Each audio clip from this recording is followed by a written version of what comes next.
So what do you do when you've trained for a long time and you realize that there's more to your art, but the place that you're training in isn't taking you there? And it looks like you might need to move on. Well, let's talk about what it looks like to have a warrior spirit, a never say die attitude, and just a little bit of perseverance.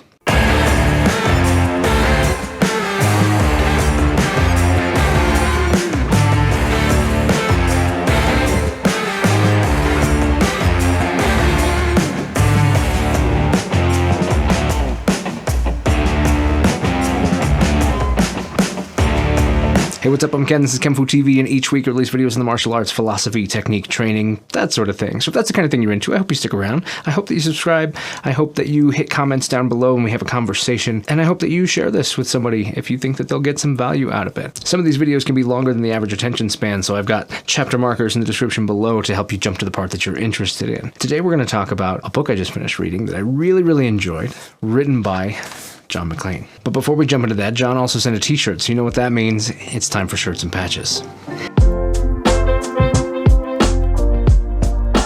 I'm really excited about the shirt.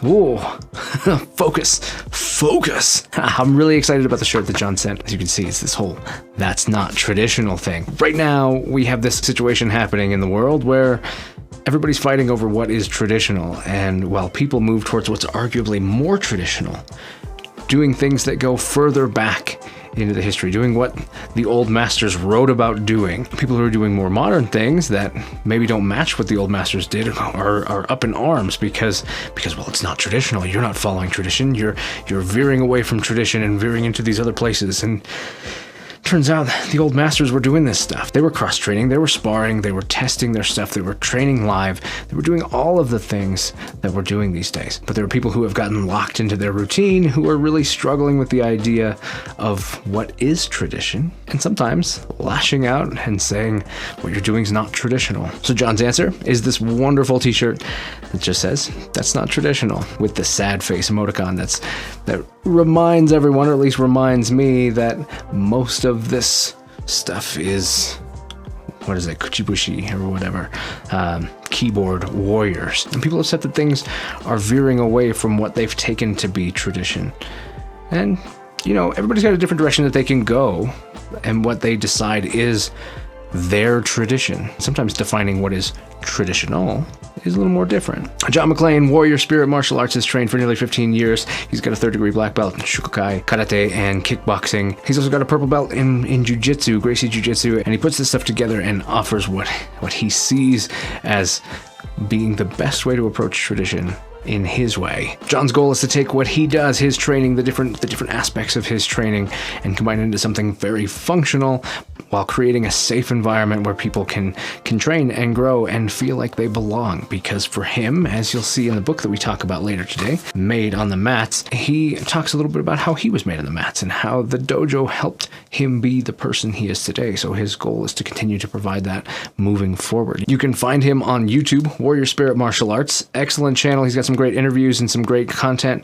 You definitely got to go look at that. But you can also find him on Facebook, and I really encourage you to do that. He's got an excellent Facebook group called the Warrior Spirit Clan, where conversation is encouraged, and I find that he runs a really excellent group. There's a lot of different groups out there, some of them good, some of them bad, and John's has been excellent. Really great stuff shared there, really good conversations happening there, and he's doing a really great job to keep it open and inviting and helping people have a place to have just really good, honest conversations about the martial arts while they continue to grow and explore what's going on. He's also a proponent for the Karate for Mental Health ideal, and is continuing to help further that forward because he knows through his different experiences, through his life, that the martial arts has had a positive impact for him, and not only him, but also his family and people that he cares about. He's seen the benefits of it, and he wants to continue perpetuating that and making sure that it has a place for people. So to John, I say, thank you. Thank you for doing what you do, for being a part of this community, for being someone who is putting out what needs put out, the kind of vibe we need in the world to get martial arts back where it should be, helping people, building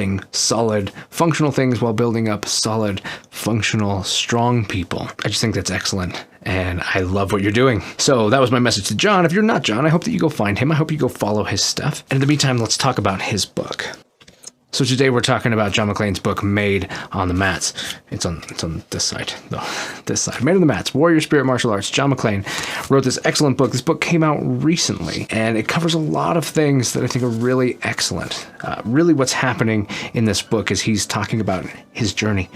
And it's called Made on the Mats because it's, to him, that's who he feels he is. The time spent on the mats, the time spent in the martial arts, doing what he does, has helped grow him to be the person that he is. And this is a little bit of his story. And I'm really, really thankful that he took the time to write this book. I've got a couple things that I specifically want to talk about. But first, I'm just going to give you a rundown of what this book is all about. It is, it's not crazy. Pick it up. It's not a massive thing that you're going to struggle to read. You're going to pick it up, you're going to read it, but you're going to probably read it more than once. It covers his story from how he got into the martial arts, what that journey looked like as he continued to be growing through it, and meeting new people and expanding what he has going, experiencing different types of martial arts, experiencing the growths and the plateaus in the martial arts, the troubles, the trials, and the tribulations of opening a new school, and then later being involved with a place that had multiple schools and what that looks like, but also the struggles of realizing that the people that you're working with are not going the same direction you are and having to branch off and go his own way. And it is recent. I said that specifically because he even talks about what it was like going into lockdown for COVID-19 and how that impacted what he had going. And just all through the story, his journey, his martial journey. And I got a lot of value out of this. Hearing his take, his thoughts, what he's gone through and how this all shaped up for him getting involved with things like the British Combat Association. I got involved with the World Combat Association, the sister organization of that. That process that he went through as he tried to build a curriculum that matched what he felt was important.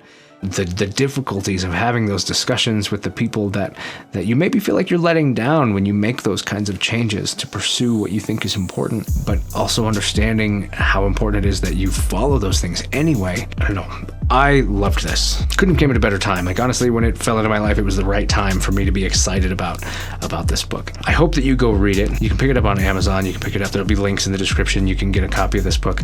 I hope that you go read it. I hope you get a hold of him and just have a conversation. Let him know what it means to you that you read it, because there are many books that have great information and you can take a lot from them, but not every book is somebody's personal story. Somebody sharing something personal to them for you to benefit from however you benefit from. Taking that warts and all approach, going, here's who I am, here's how it went, here's what happened, and letting you learn from it while he shares a part of who he is. To me, these are the ones that stand out, the ones where people put a part of themselves into it. In a sense, everybody who writes a book puts a part of themselves into it, but when they share their story, I don't know, it's just something else, and I really, really loved this. So there were a couple things that I wanted to talk about in this book.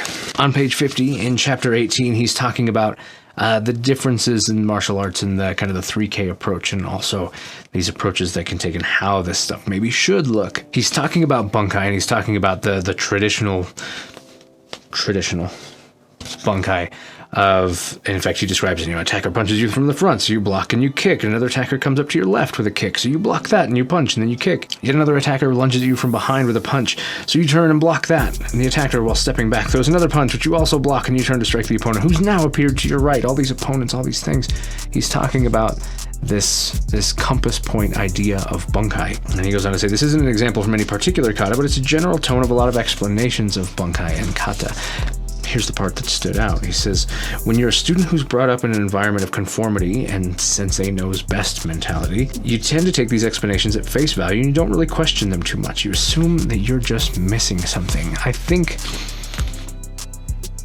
if you're following this channel, then you may have already gone through this yourself. Or you may be going through this now, or you might be hearing this for the first time, but a lot of the people that I talk to on this channel have gone through this exact thing, where they've recognized that a lot of the ways that karate has been taught has changed over the years. What we think of as traditional training, I love this shirt. I'm just going to I might as well just do this whole episode just doing this and pointing at this, because this is what we're talking about. What he's talking about is the fact that for a while that was considered traditional training. But prior to that tradition, there was an older tradition, and the older tradition was more dynamic and it involved more things.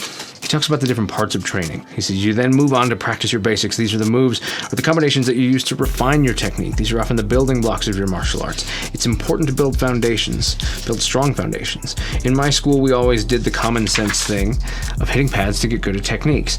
But I recently found out that it's something of a rarity in traditional karate schools. He continues on to the different areas and then says, in many cases, the issue with these elements of karate is that they all are effectively taught as entirely different disciplines.